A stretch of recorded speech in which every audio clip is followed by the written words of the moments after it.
자기보다 지금 뒤쪽을 가리키고 있죠. 여기엔 손흥민이 있습니다. 그러니까 이 손짓의 의미는 이거예요. 나 지금 벤탄쿠르 잡으러 가야 되니까 뒤에서 내려오는 손흥민은 누가 대신 잡아라.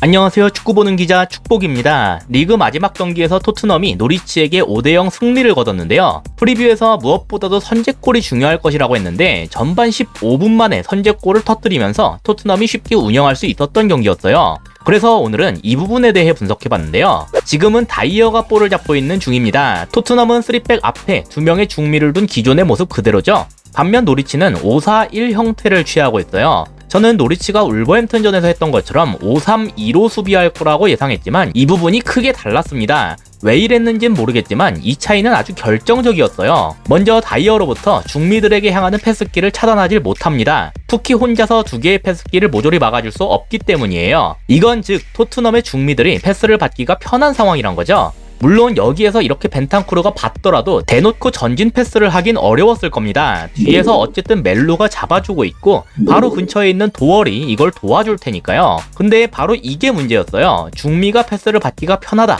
이걸 막는 걸 돕기 위해서 윙어가 중앙으로 좁힌다. 그렇다면 다이어가 이렇게 벤 데이비스에게 넘기면 어떻게 될까요? 토트넘은 의도적으로 좌우측 센터백을 넓게 벌리고 있습니다. 데이비스는 본래 풀백을 뛰던 선수인 만큼 이런 움직임에도 아주 익숙한 선수예요. 위치만 보자면 도얼이 여기에 대응하는 게 맞죠? 맞는데 중앙도 같이 봐야 하기 때문에 여기에 즉각적으로 대응할 수는 없었어요. 따라서 데이비스에게 볼을 넘긴 다음에 꽤 높은 위치까지 볼을 운반시키는 게 전혀 어렵지 않았습니다. 도얼이 측면을 커버하러 올 때까지 데이비스는 아주 자유로웠으니까요. 그리고 여기서 연쇄적으로 발생되는 문제가 생겼는데 그 데이비스로부터 손흥민에게 볼이 투입되는 것도 상당히 편했단 겁니다. 그래도 5백이니까 노리치에서 손흥민에게 붙을 수 있는 선수가 최소 하나는 있었어요. 위치상 오른쪽 센터백으로 나온 바이람이 전술적 마크맨이 되는데요. 보시면 지금 케인을 잡고 있죠. 케인이 이렇게 살짝 측면으로 빠져서 바이람을 잡아주면서 손흥민은 한 칸 아래로 내려오게 만들었는데요. 그러니까 노리치의 최종 수비 라인과 중미 라인 사이에 있는 손흥민을 센터백들이 잡으러 갈 수가 없었습니다.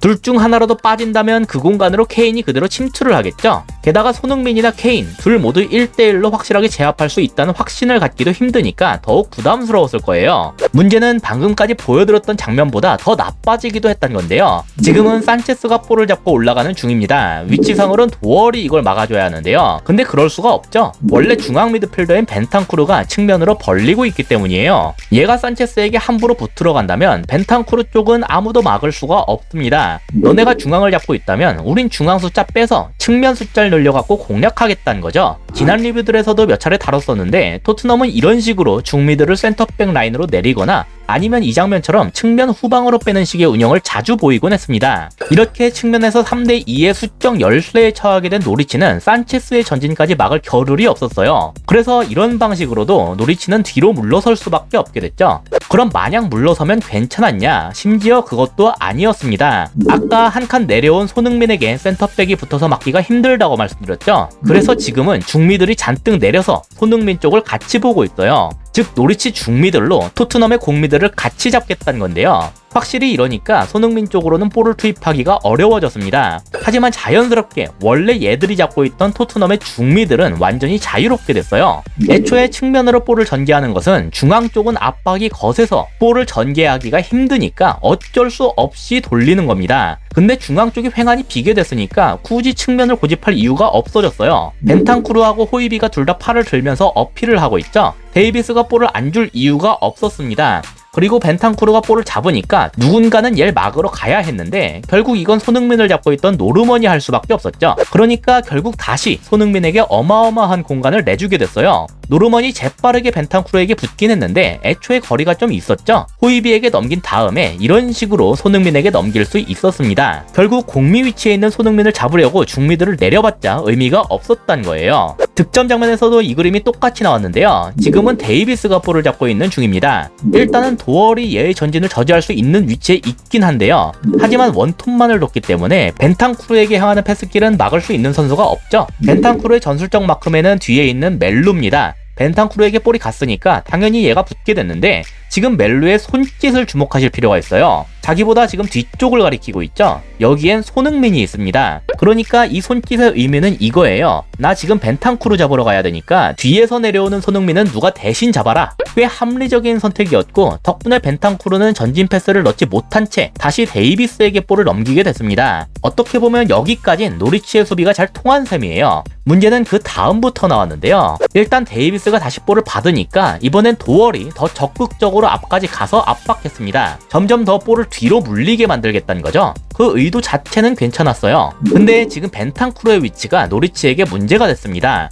벤탄쿠르가 점점 뒤로 물러나면서 아예 센터백 라인까지 내려갔죠. 여기에서 멜루는 선택의 기로에 빠졌어요. 센터백 위치까지 내려간 벤탄쿠르를 아까처럼 잡으러 가느냐 아니면 그냥 여기에서 자리를 지키느냐. 센터백 라인에 있는 선수는 멜루의 압박 대상에 포함이 되질 않습니다. 저기는 푸키가 담당할 공간이거든요. 감독이 전술적 지시가 따로 있었다면 몰라도 멜루가 함부로 자기가 맡고 있는 자리를 크게 벗어나긴 힘들었어요. 그래서 멜루는 자기 자리를 지키기로 했습니다. 푸키가 벤탄쿠르에게 슬금슬금 붙고 있긴 한데 큰 압박이 되진 않았어요. 그래서 벤탄쿠르는 꽤 자유롭게 공을 가질 수 있었는데요. 여기에서 다시 한번 손짓을 주목할 필요가 있는 선수가 나옵니다. 이번엔 좌측 중미 위치에 있는 노르먼인데요. 지금 손흥민 쪽을 가리키고 있죠. 아까 멜루가 뒤로 손짓을 했던 것을 기억하고 계실 겁니다. 나 벤탄쿠르 잡으러 갈 테니까 누가 손흥민 대신 잡아라 였죠.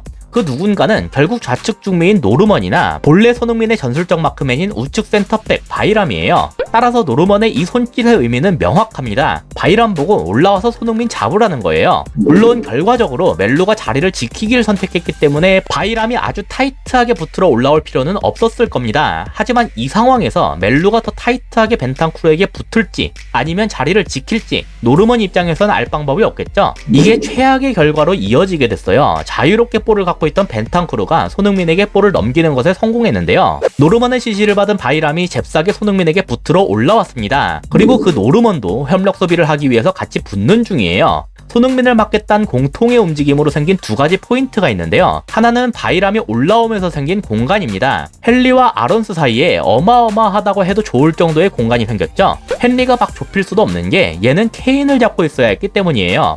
아론스도 마찬가지로 화면에 보이진 않지만 세스텐용을 잡고 있었기 때문에 좁힐 수가 없었습니다. 그래서 이 공간으로 침투하는 벤탄쿠르를 잡을 수가 없었죠. 둘째로 노르먼도 손흥민을 잡으러 왔는데 따라서 자연스럽게 예의 전술적 마크맨인 호이비에르에게도 공간이 엄청나게 생겼어요. 손흥민이 여기에서 호이비에게 볼을 넘겼습니다. 아주 넓은 공간을 확보하고 있던 호이비는 패스 선택지를 충분히 고려하고 정확하게 보낼 여유가 있었어요. 볼을 받은 호이비가 침투하는 벤탄쿠르 앞쪽으로 볼을 보냈고 노리치에선 이를 막을 수 있는 선수가 아무도 없었습니다. 결국 그 볼을 받은 벤탄쿠르가 골대 코앞에서 쿨루셰브스키에게 볼을 넘기면서 전반 15분 만에 토트넘은 선제골을 터뜨릴 수 있었죠. 이 득점 장면만 보면 뭐 이렇게 호이비에게 공간을 많이 내줬나 싶은 분들도 계셨을 것 같은데 이런 배경으로 봤을 때 저는 완전히 전술적으로 말렸다는 점이 더 컸다고 생각합니다. 뭐 덕분에 토트넘은 챔스 진출을 확정지었고 손흥민에게 득점왕까지 안겼으니까 토트넘에겐 좋은 일이었죠.